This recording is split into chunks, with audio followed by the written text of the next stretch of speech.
प्रिय छात्रों, हमारे इस ऑनलाइन चैनल में आपका हार्दिक स्वागत है। आज मैं अंकित दीक्षित क्लास 10th के एक बेस्ट टॉपिक त्रिकोणमिति लेकर उपस्थित हुआ हूँ। देखिए प्रिय छात्रों, त्रिकोणमिति को अंग्रेजी में ट्रिग्नोमेट्री कहते हैं और त्रिकोणमिति शब्द का शाब्दिक अर्थ होता है त्रिभुज की भुजाओं और कोणों का मापन। हम कह सकते हैं कि गणित की वह शाखा जिसमें त्रिभुज की भुजाओं और कोणों की पारस्परिक संबंधों का अध्ययन किया जाता है, त्रिकोणमिति कहलाते हैं। अब आती है बात इस त्रिकोणमिति में, आपने पढ़ा होगा त्रिकोणमिति अनुपात क्या है। त्रिकोणमिति अनुपात किसे कहते हैं? किसी समकोण त्रिभुज की किन्हीं दो भुजाओं की लंबाइयों का अनुपात त्रिकोणमिति अनुपात कहलाता है। अब यहां पर एक बात आती है कि समकोण त्रिभुज किसे कहते हैं? समकोण त्रिभुज वह त्रिभुज जिसमें एक कोण 90 अंश होता है, समकोण त्रिभुज कहलाता है। देखिए त्रिकोणमिति अनुपात 6 प्रकार के होते हैं। कौन कौन से त्रिकोणमिति अनुपात हैं? नंबर 1 आपका है साइन, इसको हिंदी में ज्या बोलते हैं। दूसरा आपका है कॉस, जिसको हिंदी में कोज्या बोलते हैं। तीसरा आपका त्रिकोणमिति अनुपात है टेन, इसको बोलते हैं स्पर्शिया। देखिए ये 3 त्रिकोणमिति अनुपात बहुत इंपॉर्टेंट है।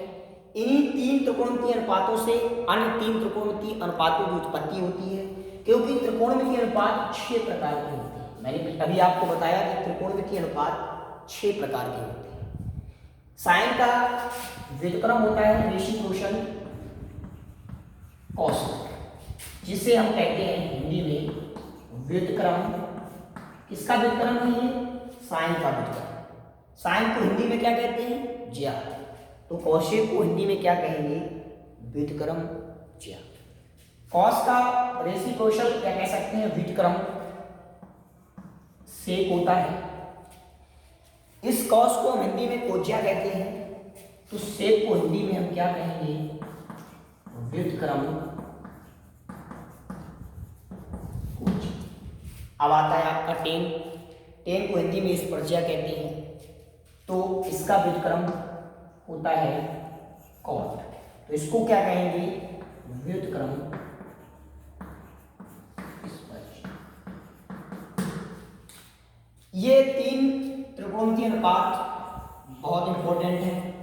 इन तीनों त्रिकोणमिति अनुपात से ही इन तीनों त्रिकोणमिति अनुपात का जन्म होता है। त्रिकोणमिति अनुपात 6 प्रकार के होते हैं। आज मैं संबंधित इनसे डिस्कशन करता हूं। मैंने आपको बताया कि समकोण त्रिभुज क्या है। समकोण त्रिभुज ऐसा त्रिभुज जिसमें एक कोण 90 अंश होता है, समकोण त्रिभुज कहलाता है। प्रिय छात्रों,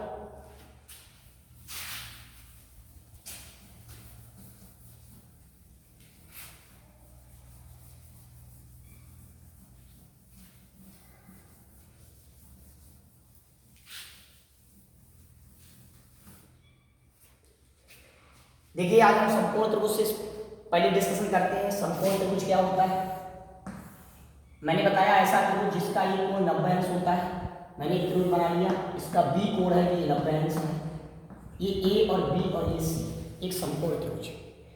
त्रिकोणमिति अनुपात क्या है? इस समकोण त्रिभुज की किन्हीं दो भुजाओं की लंबाइयों का अनुपात त्रिकोणमिति अनुपात क्या है।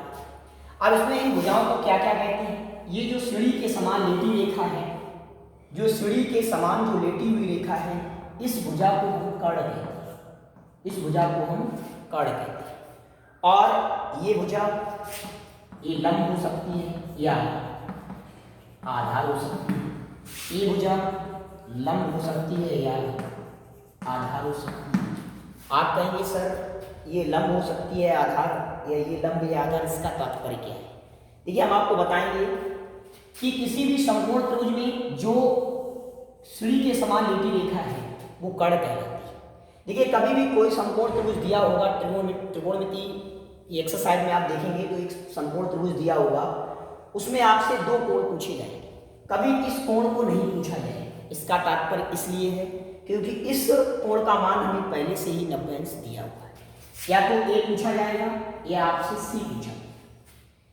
प्रिय छात्रों, यदि आपसे ए पूछा जाता है यदि आपसे वो ए पूछता है त्रिकोणमितीय अनुपात 6 प्रकार के होते हैं, मान लीजिए उसने एक त्रिकोणमितीय अनुपात साइन ए पूछा, तो इसमें कौन सा एंगल है? ए।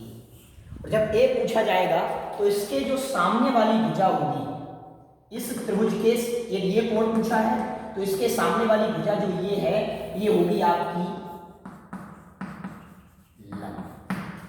और मैंने बताया कि जो सीढ़ी के समान लेटी रेखा है वो हमेशा कड़ रहती है, ये किसी भी एंगल पर परिवर्तित नहीं होती है। ये रेखा क्या होगी? ये आधार।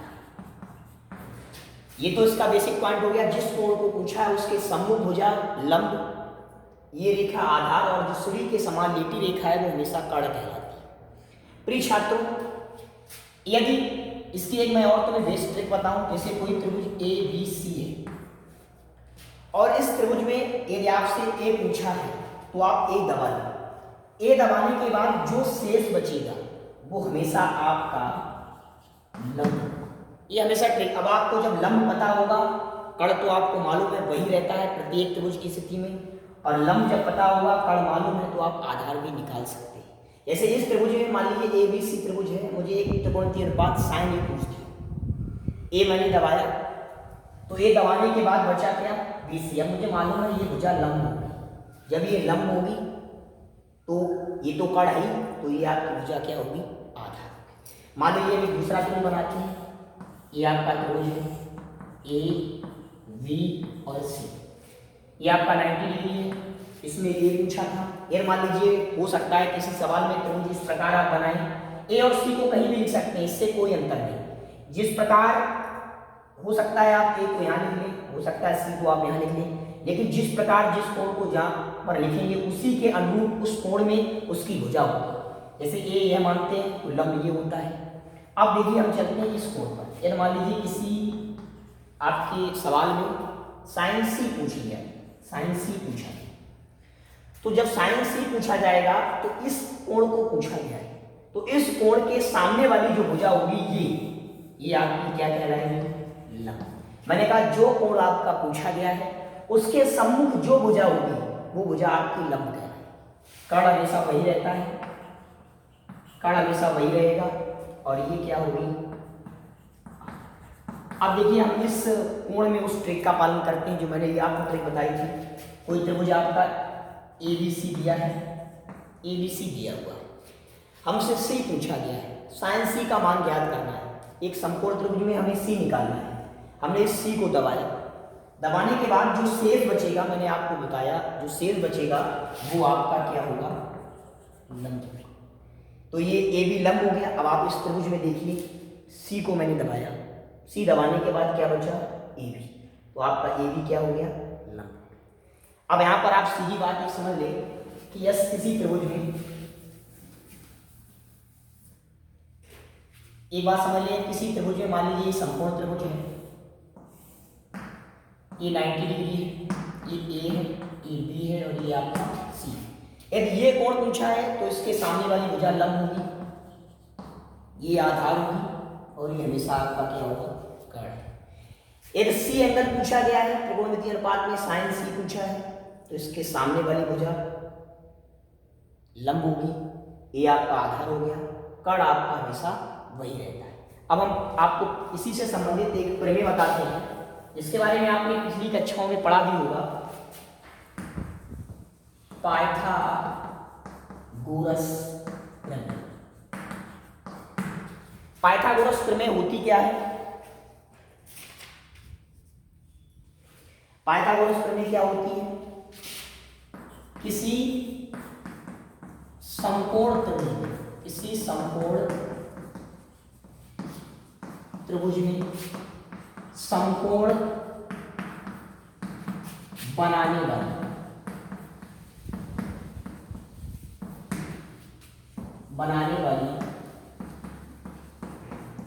भुजाओं के वर्गों का योग,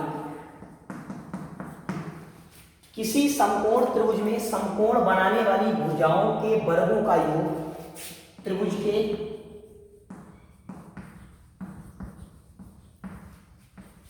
की कर्ण भुजा की वर्ग की बराबर होता है। देखिए इसको बहुत अच्छी तरीके से आप समझिए कि किसी समकोण त्रिभुज में समकोण बनाने वाली भुजाओं के वर्गों का योग त्रिभुज के कर्ण भुजा के वर्ग के बराबर होता है। अब देखिए समझिए आप, ये मान लीजिए आपका एक समकोण त्रिभुज है, इसमें समकोण कौन कौन सी भुजाएं बना रही हैं? ये समकोण बना रही हैं, ये दो भुजाएं जो है समकोण बना रही है। समकोण मतलब 90 अंश का कोण बना रही है। एक त्रिभुज हो गया ए बी और सी। आप जानते हैं ये भुजा क्या होती है? सीढ़ी के समान जो रेखी रेखा है वो आपकी कर्ण होती है। तो हम क्या लिखेंगे? त्रिभुज ए बी सी में क्या होगा? समकोण बनाने वाली भुजाओं के वर्गों का योग त्रिभुज के कर्ण भुजा के वर्ग के योग के बराबर होता है। हमारे इस कोण के सापेक्ष में देखते हैं, ये आपका क्या हो गया? लंब। ये क्या हो गया? आधार। तो आपका हो गया कर्ण वर्ग बराबर लंब वर्ग प्लस आधार। ये आपका फार्मूला। अब यहाँ पर एक बात आपको ध्यान रखनी है, ये हो सकता है किसी त्रिभुज में आपको कर्ण दिया हो, लंब दिया हो, आधार आपके पास ना हो। उस त्रिभुज में सर्वप्रथम त्रिभुज की सभी भुजाओं को आप निकालेंगे। जब आपको किसी समकोण त्रिभुज की सभी भुजाओं के मान आपको मालूम होगी तभी आप त्रिकोणमितीय अनुपात निकाल पाएंगे। क्योंकि त्रिकोणमितीय अनुपात की डेफिनेशन होती है कि किसी समकोण त्रिभुज में भुजाओं की लंबाइयों का अनुपात त्रिकोणमितीय अनुपात कहलाता है। जैसे आप मान लीजिए हमें लंब वर्ग पूछा है, तो लंब वर्ग बराबर होगा, ये आपका कर्ण वर्ग है, प्लस का आधार वर्ग बराबर की उस साइड जाएगा, ट्रांसफर होगा तो ये हो जाएगा किस, क्या हो जाएगा? माइनस आधार। यदि मान लीजिए आपके सवाल में कर्ण आपको दिया है, लंब दिया है और आपसे आधार वर्ग पूछा है, तो आपका फार्मूला होगा आधार वर्ग बराबर कर्ण वर्ग माइनस लंब। देखिए आधार वर्ग आपसे पूछा है तो कर्ण वर्ग है, लंब वर्ग जो है आपके बराबर की उस साइड ट्रांसफर होगा तो प्लस है, क्या हो जाएगा? माइनस हो जाएगा। ये देखिए आपके 3 फार्मूले हो गए। इन फार्मूलों को आप याद रखेंगे कि किसी भी समकोण त्रिभुज में कर्ण का वर्ग शेष दोनों भुजाओं के वर्गों के योग के बराबर होता है। यही पाइथागोरस प्रमेय है, अर्थात कर्ण वर्ग बराबर लंब वर्ग प्लस आधार वर्ग। अब देखिए अब इसके त्रिकोणमितीय अनुपात पर चलते हैं। त्रिकोणमितीय अनुपात किस प्रकार निकाले जाते हैं? त्रिकोणमितीय अनुपात का फार्मूला क्या होता है? प्रिय छात्रों, अब हम त्रिकोणमितीय अनुपात पर चलते हैं।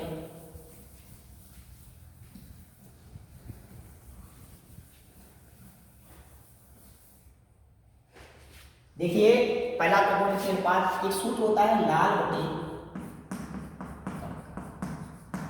ये लाल बटे कप का फार्मूला होता है। ये पहला जो अनुपात है भुजाओं का। अब देखिए एक समकोण त्रिभुज हम बना लेते हैं। ये आपका एक समकोण त्रिभुज है, एक ए है, बी है और ये सी। ये आपका 90 है। ये आपका क्या हो गया? कर्ण हो गया। हम इस कोण को लेकर चलेंगे, ये आपका क्या हो गया? लंब हो गया और ये आपका क्या हो गया? आधार। देखिए हम आपको बता दें कि लाल बटे कप का सूत्र आपको इन त्रिकोणमितीय अनुपात के फार्मूलों को याद करने में आपकी बहुत मदद करेगा। जैसे मान लीजिए आपसे दिया है एक साइन ए, पहला आपका त्रिकोणमितीय अनुपात है साइन ए। इसका सूत्र होता है, ये किन भुजाओं के अनुपात के बराबर होता है? ये लंब बटे कर्ण होता है, एल बटे की, अर्थात से कह सकते हैं लंब बटे कर्ण। तभी तो ये त्रिकोणमितीय अनुपात है। क्यों? क्योंकि ये समकोण त्रिभुज की दो भुजाओं की लंबाइयों का क्या है? अनुपात है। और जब दो भुजाओं की लंबाइयों का अनुपात होगा वो अनुपात त्रिकोणमितीय अनुपात कहलाएगा। तो ये समकोण त्रिभुज है, लंब बटे कर्ण आपका हो गया क्या? साइन ए। ये पहला होता है साइन। दूसरा आप ले लीजिए कॉस ए। कॉस ए बराबर आपका हो गया आधार बटे कर्ण। देखिए ए बटे के, तो ये आपका हो गया कॉस, ये आपका कॉस हो गया। ये कॉस है जो त्रिकोणमितीय अनुपात है, ये आधार और कर्ण भुजा के किसी समकोण त्रिभुज में आधार और कर्ण भुजा के अनुपात के बराबर होता है त्रिकोणमितीय अनुपात कॉस। इसको हिंदी में कौजिया बोलते हैं। ये देखिए आधार बटे कर्ण हो गया। तीसरा आपका है टेन। टेन बराबर होता है लंब बटे आधार। टेन बराबर लंब बटे आधार। देखिए लंब बटे आधार, ये आपका हो गया।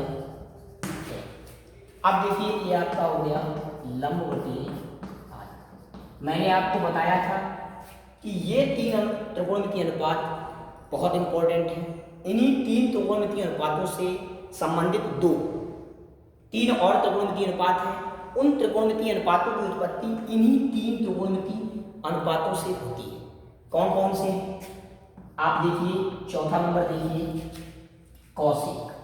कौशिक देख लीजिए, कौशिक मैंने बताया था साइन का रेशी कौशल कौशिक होता है। साइन जो होगा उसका व्युत्क्रम कौशिक होगा। साइन लंब बटे कर्ण है तो कौशिक आप अपने आप लिख सकते हैं, क्या होगा? कर्ण बटे लंब। अर्थात ये कर्ण और लंब, संपूर्ण त्रिभुज के कर्ण और लंब भुजा के अनुपात के बराबर होगा कौशिक त्रिकोणमितीय अनुपात। कौशिक एक त्रिकोणमितीय अनुपात। अब आप इधर देखिए, ये साइन आपका है तो ये आपका हो गया कौशिक, ये आपका कौशिक हो गया, ये कौशिक हो गया। पांचवा देखिए आपका कौन सा होता है? सेक। आपको मैंने बताया था कि कॉस ए का रेशी कौशल सेक ए होता है, अर्थात कॉस ए का व्युत्क्रम सेक ए होता है और कॉस ए होता है आधार बटे कर्ण। आधार बटे कर्ण, तो सेक ए क्या होगा? कर्ण बटे आधार। इसको हम लिख सकते हैं के बटे ए। देखिए, ये आपका साइन है, ये कौशिक हो गया, ये कॉस है। साइन एक क्या होता है? लंब बटे कर्ण, तो कौशिक हो गया कर्ण बटे लंब। कॉस ए क्या है? आधार बटे कर्ण, तो आपका सेक ए क्या हो जाएगा? कर्ण बटे आधार। अब आपका एक छठा त्रिकोणमितीय अनुपात रह गया है कॉट ए। कॉट ए बराबर होता है आधार बटे लंब। ये आधार बटे लंब होता है, आधार बटे लंब। क्यों? कॉट ए किसका व्युत्क्रम होता है? टेन ए का, तो इसको लिख सकते हैं ए बटे एन। प्रिय छात्रों, आप इन 6 त्रिकोणमितीय अनुपात के फार्मूलों को अपनी कॉपी में लिखेंगे। यदि इस वीडियो में आपके कुछ समझ में नहीं आया है तो इस वीडियो को आप रिपीट करके दोबारा देख सकते हैं, और अगले नेक्स्ट वीडियो में मैं इसकी एक्सरसाइज लेकर आऊँगा। इन फार्मूलों से संबंधित उस एक्सरसाइज में मैं सवालों को लगवाऊंगा, और त्रिकोणमिति में जो भी सवाल अन्य फार्मूलों पर आधारित होंगे, नेक्स्ट वीडियो में मैं एक और त्रिकोणमिति फार्मूलों से संबंधित एक वीडियो लेकर आऊँगा। उसमें त्रिकोणमिति के और जो फार्मूले हैं उन पर डिस्कशन करूँगा। प्रिय छात्रों, इस बात को आप ध्यान रखेंगे कि 6 त्रिकोणमितीय अनुपात होते हैं। त्रिकोणमितीय अनुपात किसी संपूर्ण त्रिभुज की भुजाओं के लंबाइयों का अनुपात होता है। ये आपका एक संपूर्ण त्रिभुज है। संपूर्ण त्रिभुज में जिस कोण को पूछा गया है उसके सम्मुख भुजा जो होगी वो लंब होगी। कर्ण हमेशा सीढ़ी के समान लेटी रेखा रहती है, और ये आपका आधार। प्रिय छात्रों, हम मिलते हैं आपको नेक्स्ट वीडियो में नई एक्सरसाइज के साथ, नए जोश के साथ। जय हिंद, जय भारत।